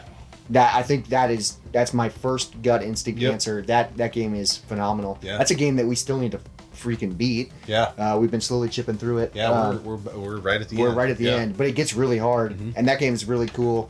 Other than that, Gen 6. I mean, a lot of stuff on the Dreamcast just because it wasn't around. That's tough. We're not really. I don't understand. Like, it's tough for me. Like, is Dynamite Cop a hidden gem? Is Zombie Revenge a hidden gem when you're talking like Dreamcast stuff? Because those games are awesome, but most people that are into those consoles know about those games. But most people aren't into those consoles. Yeah. It's hard. Demolition Racer on the Dreamcast. Ooh, Take that to the bank. Yes. And it's a great racing game, but then there's Lycan elements. Yeah. Okay. Which are poor, but... Kyle Moley asked, any plans for a new Madness series? You've done console and launch title. Ooh. Hey. So I think by the time this comes out, I don't know how scheduling works, but I think the series already has started. Maybe. I think it is. There's a couple filmed and in the bag. We're doing Light Gun Madness. Yep. So we're diving into the light gun games that we've covered in our buying guides. We've got a lot of games to talk about. It's going to be a long series, but Light Gun Madness. So it'll be the longest Madness series we've ever done. Hopefully you guys like light gun games. Yeah. We're going to be talking about it for a long time. Yeah. That's fun. Moving on, these are some hunting questions. Okay. Do you guys have strategy for finding good garage sales? Just drive around, marketplace ads, newspaper ads. I feel like I usually come up empty. Okay, so this has been asked of us before on the channel, but this is all in one place. I never go to garage sales that are advertised. So if they're on Facebook, which I don't even have, or Craigslist, I don't like going to them. I also try looking for ones because of when I can go. If they start like during the week when I'm at work, if it says Thursday, Friday, Saturday, Sunday on the sign, or Wednesday, I don't even stop because they are probably gutted. It's not a guarantee. You may be able to find a nugget, and sometimes we have, but for sure. But especially if like we stop and there's like 3 or 4 sales by each other. But I just drive around and look for signs. That's my strategy. I think driving around, especially because like. There's a good area in Des Moines, like the south side, where it's like it just signs. Yeah. So like that's the best way, and most of them are just Saturday. Yeah. What's the best game you found out in the wild? I mean, we found Alien Wars for what was it, 10 cents? Yeah, 10 cents. 10 cents. That was freaking wild. We found the first Power Blade for pretty cheap. Yep. I think that time I found those PlayStation games, I found Silent Hill PS1 1 and Einhander, like clean at the thrift in the CD section for 99 cents. Yeah, that was very surreal. When we got that CIB Nintendo DS or whatever, and she was like $5. Yeah. We were like, okay. Yeah. Also, when we got all those, like it was I think it was last summer when we got all those handhelds and all that shit for like 30 or whatever. Like, what do you want for them? I don't even know if they work. Like, just whatever. Yeah, and it was like some of them didn't work. There were like 4 handhelds in so many games. Yeah. The hunt is fun. Oh yeah. Brett asked, I've recently started to hunt thrift stores for games, mainly finding PS3, Wii, and PS2. Do you ever find that frustrating, or is the thrill of the hunt still there? Thrill of the hunt's still there. Yeah. Sometimes it does get discouraging, especially when you're out garage sailing, where you're just like, Yeah. And we've had mornings where, dude, we've been out for 4 hours and nothing. Yeah. And that sucks. But then you go to the thrift store the next day and you find PS1 games. Yeah, and so even though ultimately I'm game hunting, I just love looking through people's old shit. It's just fun. It is fun, because sometimes we're mainly looking for games that it's like, I kind of want this weird DVD holder. Yeah. You know, Moving on to some more questions. Nasira Masti. Not even close. Will there be more live streams instead of just random spontaneous ones? And recently there's been less engagement with the channel. Is work life taking its toll on the channel? Yeah, our schedules are a mess right now. Yeah, they're running amok. For 5.5, 6 years of the channel, we both just worked days. Yep. I mean, it's Monday through Friday. Yep, and then you start going to school, Yep. which means you can't work during the day because you're going to school, and so then you work like evenings, weekends, that type of stuff. I work when you're not working. So our schedule every week is we draw it up as we go. It's mainly like 1 day a week now, Yeah. which sucks. And we used to be like 5. Yeah.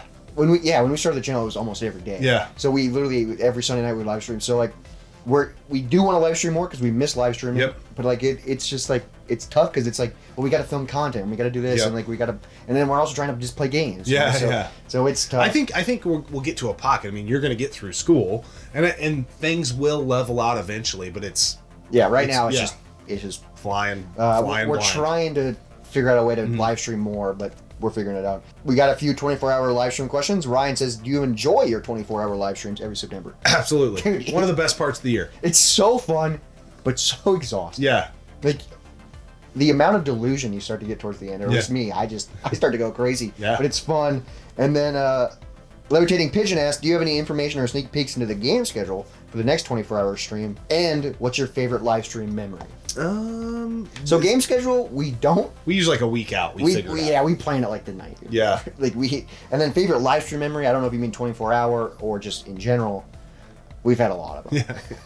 I think when I tombstone pile drived you in the old game room. I was just thinking about that. It was like a random Saturday night live stream. We had a little bit to drink, and we started off with some chops, and then you tombstone me, and dude, shit was falling.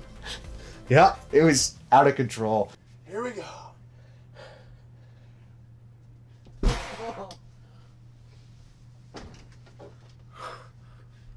Oh, yeah. Tombstone. We have games. We have games falling off the shelves. We have games falling off the shelves. I think Robert is dead. Live streams are just fun because Yeah. it's out of control. You never know what's going to Yeah. happen. Yeah. Those are good And times. it's always fun just chit chatting with you guys. Docile Tapeworm asked, Leaf from Super Mario Bros. 3 or Feather from Super Mario World? The leaf, the tail. That's a tough question. I might go with the Super Mario World power up, the Feather. Man, that's tough. The Leaf is cool though. I think it's, yeah. They're both cool power ups. Yeah. That's a tough question. Now we're moving on to light guns. Speaking of light guns, we're trying to get through these guys. What's an underrated light gun game? Underrated. I'm gonna go with Target Terror. Yeah. I think that's that's a good Target pull. Terror is garbage. Yeah. But it's so fun. What are you guys' thoughts on the House of the Dead 2 remake? I haven't played it yet. Is it out? I think the demo's out on Steam, Ugh. but I don't have high hopes. We'll play it. We'll beat it. Maybe even live stream it. We 100% of the first one, Yeah. but it wasn't good. Yeah. Like, it just, like, it's gonna be the exact same. Yeah. Like, DM Chef, what Wii Blaster / shooter games and accessories are you looking for to add to the collection? None. I think we got I everything think that we have everything we want, and the Nyko Perfect Shot's the gun to go with. It's the best gun, yeah. The fuggliest gamer ever. Nice username. You guys reignited my passion for light gun games after watching your videos. What is your favorite light gun game of all time? House of the Dead 2 for me. House of the Dead 2 is probably mine too, or Scarlet Dawn.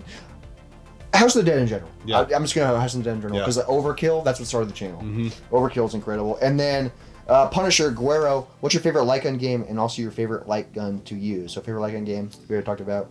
Favorite light gun to use, probably the PS2 GunCon 2. the GunCon Yeah. 2. It is, that thing is dialed. Yeah. And the weight's there. Yeah.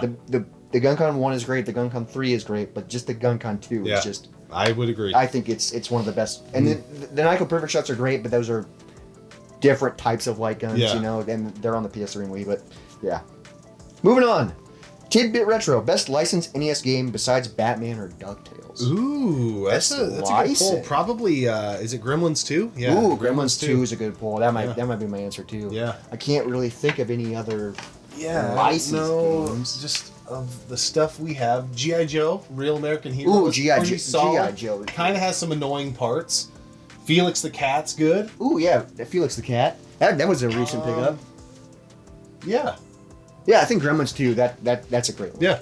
But also Batman, that's one of the best. Yeah. So 1020 Chase, what are your daily jobs? Where are you from? We're from Des Moines, Iowa. Yes, we're from Des Moines, Iowa. And I already mentioned I work at a local barcade. Yeah. So pretty cool. And I work at a lawn landscape and snow removal company. Yeah. So, yeah. So I'm around video games all the time now. Yeah. Video games and beer. Yeah. Wow, who would have guessed? Tyler, how much do you all love Jet Set Radio? It's a very underrated favorite for a lot of us. Dude, Jet Set Radio is Love incredible. it. Yeah, and I think in our area it's Jet Grind Radio, but Jet Set Radio Future already got mentioned in this episode, Yeah, so love dude, those games. What a unique, fun game. Yeah. So exciting. Thumb Tacos, congratulations on 7 years. Do you feel like YouTube is treating long form content fairly, or do you feel like it's fallen off now with the push for short form content?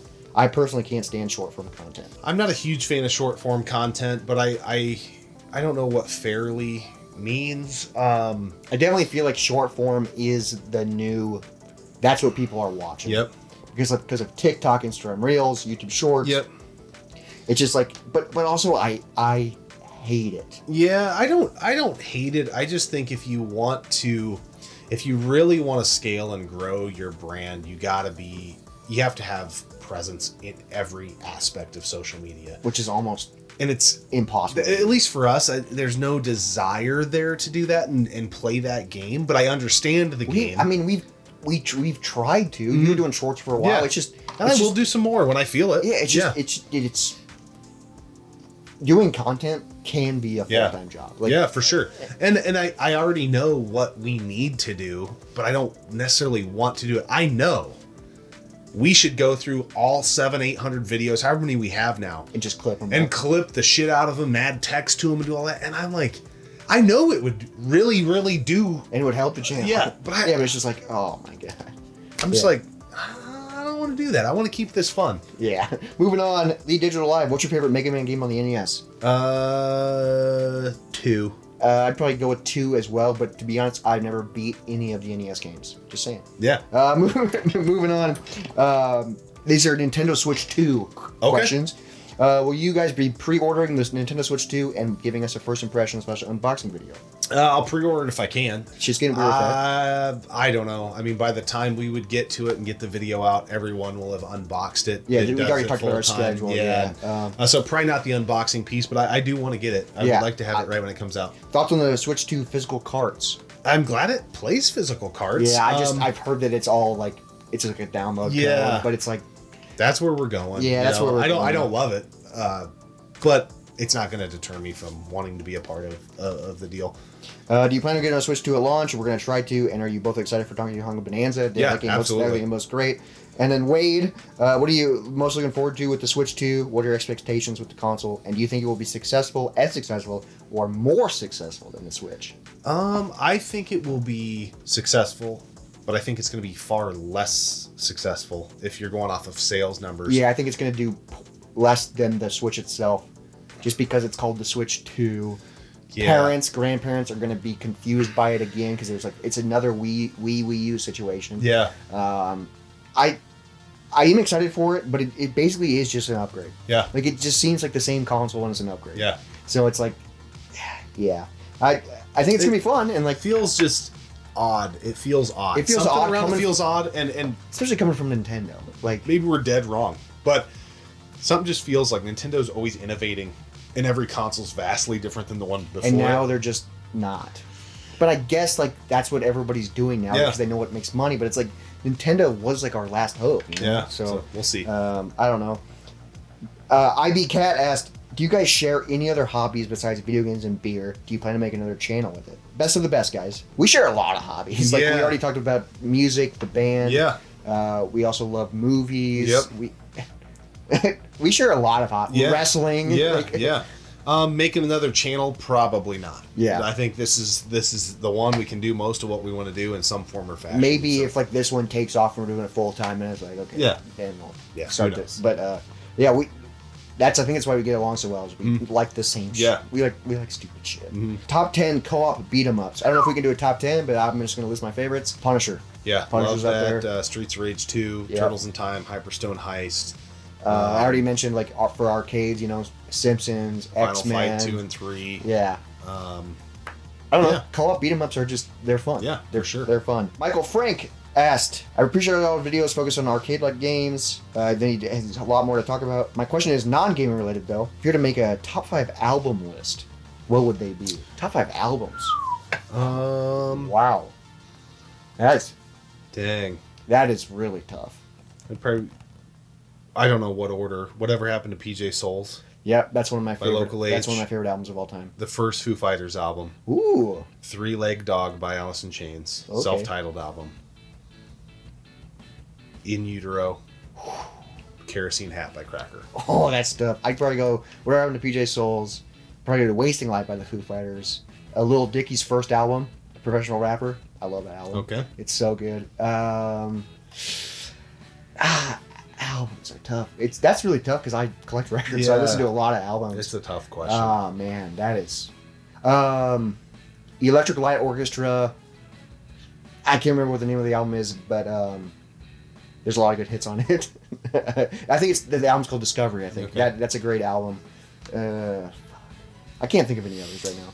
That's a tough one. I forgot about Bossa Nova by the Pixies. I mean, like, dude, when you start diving in, you're like, oh, this album's great, this album's great, this album's great. Those are the ones that come to my mind. Well, we have a lot of questions revolving shared collections. Okay. So, Yeah, we get this question a lot. yeah, how did you come out sharing a collection together? Do you have a separate collection away from the channel? Is it truly a shared collection? That's basically what all of these are asking. Yeah, I think it truly is. When we brought everything together, you know, everything that is Robert's has like a little sticky note. Yeah, we with already these mentioned it. It was initials. like, Yeah. oh, I forgot I had this. But I mean, again, going back to the band stuff, you realize like, oh, you don't have a pick for tonight? Here's 5. Oh, you need a cable? Here's my extra one. And then when I need a cable, you better have an extra one.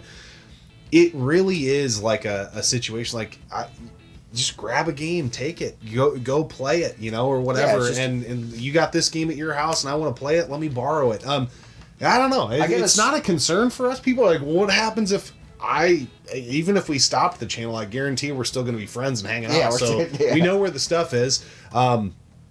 You can get into my house when I'm not here. We're at that level of friendship. Yeah, it's just like, it doesn't matter. yeah. So it's just- whatever. Mikasa, Sukasa. I live my a life that way. I have a small collection at home of just like small stuff Yeah. that I play a lot. But other than that, it's like, yeah, all of our stuff's here because when we started the channel, this is what we did all the time. Yeah. So it just made sense. Yep. And now we just. Well, yeah, and I mean, whenever we live stream, it's usually pretty random of what we're going to play, and it's like, oh, shit, I wish I would have known to bring that over. Well, it's easier to have it all in one easier to have it place, here. Kayfabe asked, talking about physical media, but his DVDs are starting to skip lately. Huh. When physical media inevitably dies, what do you believe is the solution? As much as licenses suck, in 20 years I've never had a Steam game taken from me, but I have had a DVD fail. Yeah. That is tough. I don't think I've ever had physical fail on me. Neither have I, to this point. I know people talk about disc rot. I don't know if it's a regional thing. Living in the Midwest, and I keep stuff on a shelf. I keep it in a case. I keep it out of the sunlight. So I've never had issues. And like I buy used stuff and never have issues with that. I can't even think of. I can think of VHS tapes that I've bought somewhere that have already that are seized up or whatever. Yeah. But of ones, once I test them and they go in my collection, I can't even think of a VHS tape that snapped on me. Yeah, we take care of our stuff. Yeah, I don't know, man. If it becomes an issue, I don't know. I don't think it's going to in my lifetime. I mean, I'm probably being realistic. I'm probably halfway dead. So it's only got to make it another. You know, I'm 38. So I mean, really, that puts me in my 70s, right? Yeah. I mean, who wants to make it that far? Right? Yeah. There's some 72-year-old fan that's like, I fucking love life. But anyway. That's awesome for you. Yeah. Game Beaters, what's the most valuable thing you have learned doing this for 7 years? I think have fun. Yep. Just have fun and make content that you want to make. Yep. You know, I think that's the yeah, core. let the numbers fall where they may. I mean, I don't I used to care about that stuff a lot more than I do now. Now I'm honestly, when I really think about it, I think it's awesome that we have gotten the amount of subs and that, like, we just put out a pickups video the other day, and it blows my mind that like 7,000 people want to watch what we picked up. It's like, holy crap. We do it because it's fun and we like talking about it. Yeah. Some more channel questions.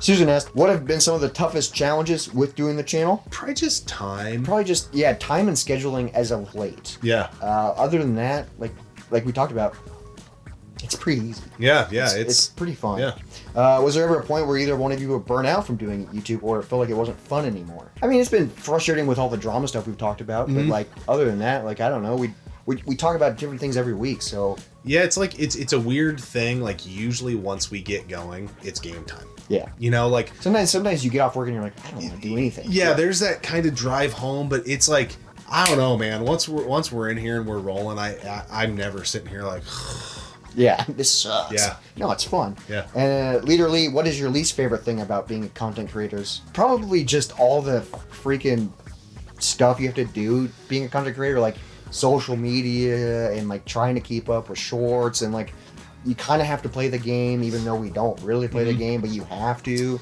Like, it's just like that stuff. It's just like, and that small 1 or 2% of people that are just idiots. yeah, that people. sucks. Yeah, it sucks. You know, it's like it's always been fascinating to me the comments we've gotten over the years of us being gay or whatever, and who cares if we were, but we're not, and I don't even feel like I even have to talk. But it's just like, so a couple buddies can't just talk about video games and not have something crazy go. We can't just be normal people with jobs and girlfriends or wives or like what's going on in your life that makes you just so goddamn skeptical of everything? And that's the question you asked out of the video we were yeah, talking I don't know. Yeah. And then that stuff about the internet, again, it's a microcosm because we've got literally, I feel like, one of the best communities. Yeah, you guys are amazing. But then sometimes I get a comment and I go, that's what you noticed? You noticed my nail polish? Yeah, Like, or you misspell something, or you misspeak, and people just want to call you to the freaking fire, and it's like, settle down, Mr. Perfect. I'm sorry you've never made a mistake. Okay. Moving on to Damio. Wrong as well. What is missing in gaming / what is a bad part of gaming culture? Has it been this way for a while or changed? I just feel like lately, especially in modern gaming, like there's no like, I mean, obviously there's indie games, but I mean like AAA, like I just feel like they're not trying things anymore. Yeah. They're not being creative. It's formulaic. Yeah, they know it makes money. It's all becoming like this subscription based everything. Yep. And it's like game companies aren't willing to try or like do these things where it's like back in Gen 6, it's like It was the Wild West. Yeah, it's like they're trying, and it's like these developers actually seem like they cared. I mean, obviously, like indie developers and like smaller developers still care about their games, but for the most we've part, truly entered, and it's not just like right now, but we have been entering for some time the era of diminishing returns. Yep. I really believe that. You know, at a glance, if you're not really, really into it, and you walk into a room and someone's playing a PS3 versus a PS5, is it really that big of a, you know what I'm saying? PS3 still looks great. I think it does too, and the PS5 looks great. I'm not dunking on that, but it's like it's kind of just felt the same for a long time. Yeah, it's still fun, but Yeah. we're at a point. And then you get games that come out like Astrobot that's like, bam, that's amazing. Sick. Yeah. Or retroware releases like Iron Meat. Yeah, and you're yeah. like, oh hell yeah. Magic Show. You guys turned me on to the Wii U a couple years ago. Love the console. What games do you think are a must-play for the Wii U? Definitely games that integrate the tablet. For sure. We've done tons of videos on it. Game & Wario is amazing. Game & Wario is a great party game. I really like. I'm into tower defense games, so that Fox game. I can't remember, but it's like the bonus disc. Yeah, Star Fox. Star Fox. Yeah, that game's really fun. Just games that use Devil's the tablet. Third's great. Axiom Verge is great on it. The Batman Arkham City is really 'cause good on it it's the because tablet the Deus integration. Ex game is great because of the tablet. A lot of the games, Captain Toad Treasure Tracker is great because of the tablet integration, and it's a good puzzle game. If you ever downloaded it, Affordable Space Adventure is one of a kind. That game is amazing, but you can't get it anymore, so if you have it, you have it. So maybe go watch one of those Wii U videos. I'm kind of blanking right now. Yeah. But moving on, do you ever see talking about newer consoles? Do you ever see a time when you stopped buying newer systems / Birdie asked, is it worth getting a newer console? I think that you got to read your own mail. I could never buy another video game console and be perfectly content. Yeah. But I still love the hobby. You know, we have a PS5, and I didn't anticipate even owning a PS5 even up to this point. But I found it on the low. at a thrift store, which Yeah. is And fascinating. that's Birdie mentioned that, and it's like, I don't think if we would have found it, we wouldn't have it. No, Yeah, like no. there's no like, and yeah, we love Astrobot and like Silent Hill and RoboCop, but like it's not. It's a Yeah. handful of games Yeah. over. I all this still play my NES way more than my PS5. Yeah. Which that's not even like a joke. It's like 10-1. Yeah, it's insane. Yeah. And I barely play because it's in the game. Yeah, you know, yeah. So yeah, it's just like I don't think it. If you want to, like some people need the newest and greatest and all that stuff, but I don't think it's worth it. Yeah. I mean, they're still releasing PS4 games, so Yeah. like I play my PS4 every day. Yeah, yeah. So yeah.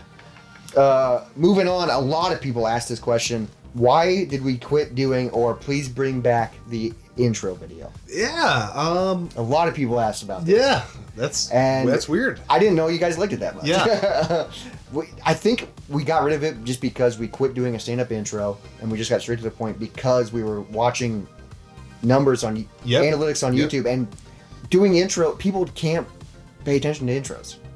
Like people just want the facts immediately. They drop off. and Yeah, we noticed a huge drop off, and then once we quit doing it, I watch do time love really our quick. intro, and it's a Hazer song. So, Yeah, it's one of yeah. our songs. So Yeah. like, I do miss doing it, but I just think it sucks. We're playing the game. That's You why know we got what? rid of it. We're playing the game. Within the next 60 days, we'll roll it a couple times for you old school folks that want to see it. How about that? Ooh, okay. Hell yeah. Hell yeah. Craig asked, my question is, why the fuck do you guys not have a YouTube play button yet? Best on the tube, hands down. Wow. Well, I appreciate that. And Craig. your guess is as good as ours. I wish we did, but Yeah. we're almost halfway. Yeah. Doesn't that suck? Almost halfway. If 7 everybody years. would tell their family members and create a bunch of alt accounts, it ain't gonna help the channel at all, but it could get us a play button. So Yeah. do Share, some work. share it with your friends. Share it with your... I think it'll be the funniest thing ever if we get a play button. It'd be fucking awesome. So it'd be like, guess what we did, YouTube? We Fuck got off. a play button. Yeah. Yeah. How do you like that? Yeah. Billy White asked, quick question: do you guys repair your own games? Soldering, replace pins, all that stuff.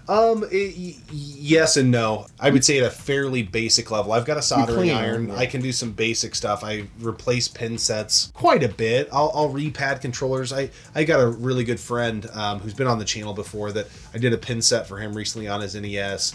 Repadded the Super Nintendo controller for him.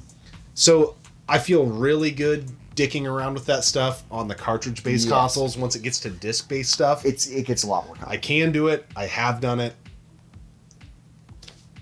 I don't love doing it. Yeah, it's tricky. Yeah. Yeah. We do occasionally, but we don't like buy broken stuff on purpose to fix. Like if we need to. And I've done some stuff with DSs too. I mean, I've done the batteries in DSs. I've done joystick replacements in DSs. So like in the spectrum of people who can fix shit, I'm like a very entry level guy, but I'm not scared of it. I can do it. I just don't geek out Yeah, on you it. just I'm don't not gonna go out and buy. Can I get a PS2 working one way or the other? You damn right I can.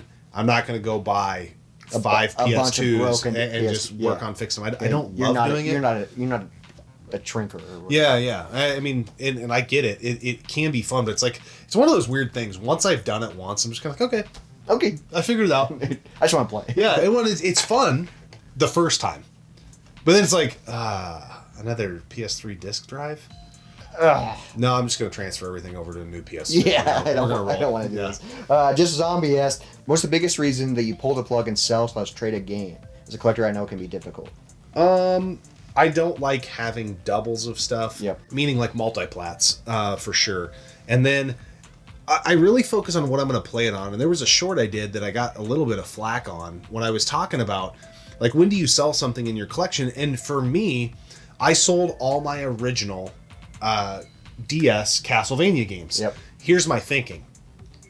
I got the collection on the Switch physically. Okay. And I am going to play those games on the TV or on the Switch in handheld way before I'm going to go to the small screen of a DS. And the games are going for so much. You got more of them. Yeah, so I think I got $300 out of selling them because they were crisp. And I get there are collectors that are like, oh, I want those, but for me, that is the way I want to play it. Yes. And that to me is an upgrade.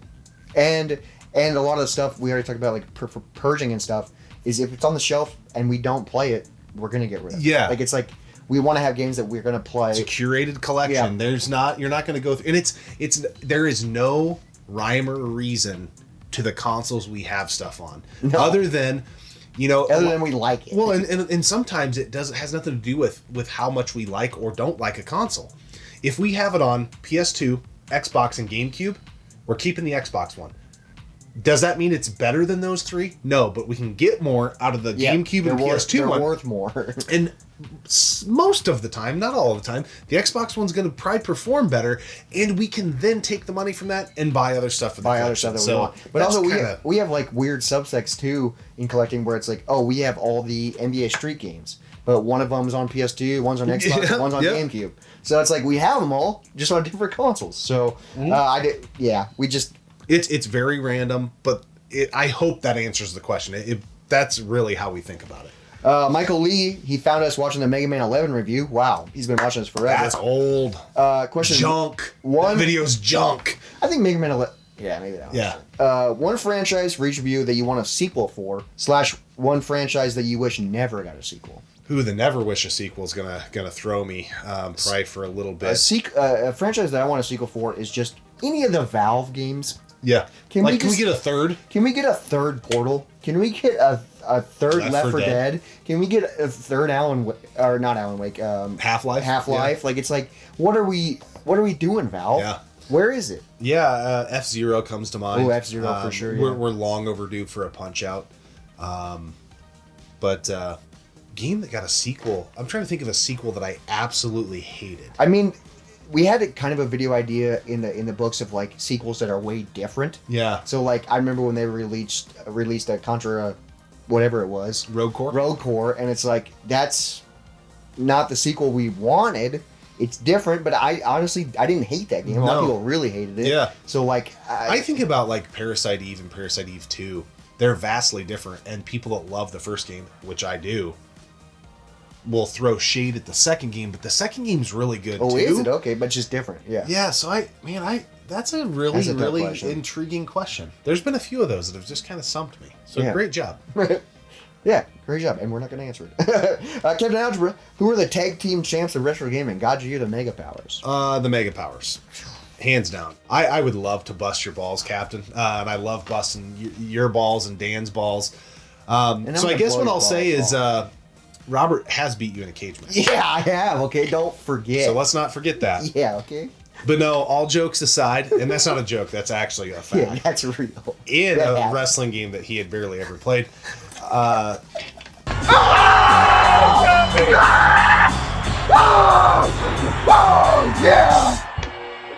King, baby! Run it home! I've never played another video game in my life. Captain was so mad. But no, I mean, all jokes aside, you two are legit two of the best gamers. And coming, from, I feel like I can hold my own. And growing up as a kid, I literally thought I was the best gamer around. And then I met you two guys, and I'm like, man, I ain't shit, man. You guys are dialed the fuck in. It's fun watching you guys play games, man. You guys are so good. I already mentioned, like, you guys can just pick up a game that you've never played and be good at. And it's like, how? We got 2 more questions. Okay. We're slowly chipping through. These next 2 are about upscalers. Okay. Thoughts on upscalers, like the RetroTink 4K versus a CRT? I don't really have a thought on it because I've never used one. I don't, the way I play, I've never had a need for it. Yep. I don't hate modern connectivity, but I don't hate retro connectivity. So the way this game room's set up is there's a 4K TV over there for the new stuff. And for the old stuff, we've got an old CRT and a modern CRT-ish, like the Trinitron, the old Zenith console. I like playing things in the way that they came out, but for folks, I always, the one thing I do hate is when people make an excuse if I don't have room. You got room. Yeah, you got room. If you got room for a game room, you can put a 13 to 20 inch CRT in there. Yeah, you can fit a CRT. I understand. I totally get it if you don't have room for a 36 inch Sony Trinitron TV that's going to take 3 men and a truck to move. I get that. But we go to hotel rooms and conventions and bring a freaking tube with us all the time. It's a one-handed, baby. Yeah. You start doing curls with it. Yeah. Yeah. So you got room. But I don't know enough about them to say I like, love them, or hate them. There is no application in my world. Yeah, I just like playing retro stuff on the way as much as Yeah. we played. And then related to upscalers is Clay asked, if you had to have just one TV and your whole collection to hook up, would you rather upscale retro consoles onto the OLED, or would you rather get modern consoles working good on a CRT? Well, the downgrading I wouldn't want to do, but if I had to literally in my game room, I would eliminate the modern side altogether. Yeah, just do retro. I would cap everything at the PS3 level. Yep. And I wouldn't down because it was native. You could run component. Yeah, you can. Yeah. And you could on Xbox 360 as well. I love this stuff and the way it looks, feels, and plays. No input lag stuff so much that I wouldn't tinker with the other stuff. Yeah, downgrading the modern stuff. We did it recently when we were testing out a game, and it was hard to read the text. Yeah, yeah. Like it was rough, but yeah, I think I would pick this. Yeah, up. I mean, it, literally, if I would still love being in this game room if we lopped it off right there, and That's that all how had to that's go how our away. old game room was. It Yeah. was just this. Yeah. It was just we didn't have any modern TV in the old game room. And then the last question, Tony P of this massive 7-year video. Dang, this has been fun. Man. It's been I like fun. This. Yeah. It's a long video. Yeah. I haven't had a beer in a while. What got you into gaming? Good one to wrap on. It was just I don't know. I was never not into it. I my parents had an NES, and they dabbled with a couple games that they played the shit out of. My dad was way into Punch Out, Super Mario Brothers. My mom was way into Zelda. I don't have a memory of not having a video game console. Yep. I've told the story before. I love my gaming story, actually. I had the NES. That was the only console I had in my house all the way until 1997, when I got a Super Nintendo. I think it was 97 because I got Madden 98, and that was the new Yeah, Madden. so you had it for And people are like, Madden 98 on the Super Nintendo? Yes, it exists. I still have the copy back there. That's when I got a Super Nintendo. So yeah, I don't know myself as a non-gamer. I've always played. Yeah. Yeah, I remember when I was super young getting an N64 from Santa Claus, and I loved the N64. I was super into Star Wars, so I played Jedi Power Battle, or not Jedi Power Battles, Pod Racers, Shadows of the Empire. Yeah. Played that a ton. And then my stepdad had a PS1, that's why I played Jedi Power Battles. And then I got a PS2, and I was freaking hooked forever. Yeah. All the multiplayer Yeah. games, all the everything. Yep. It was phenomenal. And then during that era, I found my mom's old NES, so I like hooked that up. I remember doing the RF and all this stuff in the back, and that's when I started playing Mario Bros. Yep. And Duck Hunt, and So an N64, what year? Do you know what year you got that? it was because it was back when it was probably kindergarten. So you do have a memory, like, you know what I mean? Because my parents got the NES somewhere when I was around probably 2. So I don't literally remember life. Yeah. Without that console. So I mean kindergarten. What is that? So you 5? have been four going on 5. Yeah, 5, so I think I got it in 99. 99. Yeah. I think I got it in 99 because I remember getting it before we moved, and I remember being in first grade Yeah. after we moved. Yeah. So yeah, I got the N64, Yeah. played it a ton. That's awesome. Yeah, so I got it when I was basically that's like one of my Yeah. earliest memories because I also found out Santa Claus wasn't real. That was probably what really burned it into my head. But I played that a ton, and then PS2, and then I got a 360, and again I've just been basically gaming nonstop. Yeah. You know, I when I got older, you know, early 20s, Mm-hmm. I gamed less, you know, just because I was busy doing other things. Yeah. But like, I always had a PS4. Well, not always, but I always had something hooked up. Yeah. My PS2 from when I was a kid, I played it a ton. It just recently crapped out on me, which really sucks. But Yeah, it's crazy because it legit was your And ride or die. and I carried it for everywhere. It was so fun. Now I think you're rocking the. We had a Silver. PS2 in my old garage that has a lot of miles on the tires. And it but, works. it works It great. works. Yeah. So yeah, rocking the old silver. Yeah, rocking the silver, Yeah. and I just It's a dingy son of a bitch It- too, but yeah. it freaking works, dude. Yeah. So that's All that I matters. just It's hard to kill those slims, man. I think just getting into gaming when you're young and then just playing it nonstop. And, Yeah. and especially like when you're a kid, I was the perfect age for Gen 6. Yep. And Gen 6 was like the pinnacle of co-op gaming. So Yeah. it was just like so much split screen, so much everything. Like it was, Yep. and I played a ton of Guitar Hero and Rock Band and that was just the neighborhood getting together. And it was just, Yeah. it was so fun. It was so a fun. good time to be alive. Yeah, but now we're alive talking about video games still. But now we've added beer to the equation, so we got to talk about this beer, Yes, we which we gotta- haven't had for a while now. I was sipping on a little bit of a Diet Coke while I was wish doing I this, still but- had some of mine, Yeah. but this has been a 2-hour video. Geez, so we drank or finished the Bourbon County Vanilla Rye Edition 2024. This has been in the fridge since it came out. Yep. Comes in at 14%. This guy. And we split one bottle. Yeah, So rye. it's like we drank a 7%. Yeah. Right? Yeah, That's divide how it in half. Yeah. Rye stout aged in rye whiskey barrels with Madagascar vanilla beans. What did you think of the vanilla rye stout variant? Yeah, so I always struggle because I want to compare it to other variants from years, but we've had so many of them.